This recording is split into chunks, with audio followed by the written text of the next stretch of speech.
कराडच्या सह्याद्री सहकारी साखर कारखान्याच्या पंचवार्षिक निवडणुकीचा निकाल आता जाहीर होतोय आणि या तिरंगी झालेल्या लढतीत राज्याचे माजी सहकार मंत्री बाळासाहेब पाटील यांच्या पीडी पाटील पॅनेलने आघाडी घेतलेली आहे। आपल्यासोबत आहेत आता राज्याचे माजी सहकार मंत्री बाळासाहेब पाटील। विचारूया साहेब, काय सांगाल की सभासदांनी पुन्हा एकदा तुमच्यावर प्रचंड विश्वास दाखवलाय? सह्याद्री सहकारी कारखान्याची पंचवार्षिक निवडणूक पार पडली। 1997 साली निवडणूक झाल्यानंतर जवळजवळ सर्व निवडणुका ह्या बिनविरोध झाल्या होत्या। सभासदांनी विश्वास व्यक्त केला होता।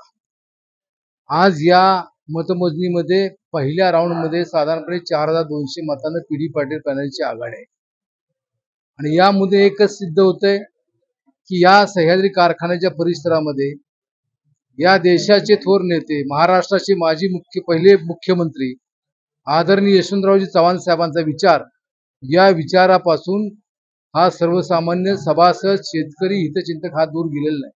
यशवंतराव चव्हाण साहेबांचा विचार अजूनही सभासद शेतकऱ्यांनी सोडला नसल्याचं या निकालातून स्पष्ट होत असल्याचं प्रतिक्रिया या ठिकाणी बाळासाहेब पाटील यांनी दिली। दिनकर थोरात, TV9 मराठी, कराड।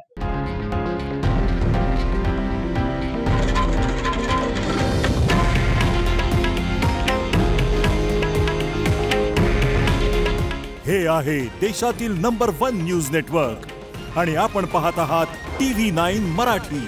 काळजी तुमची, हित महाराष्ट्राचं।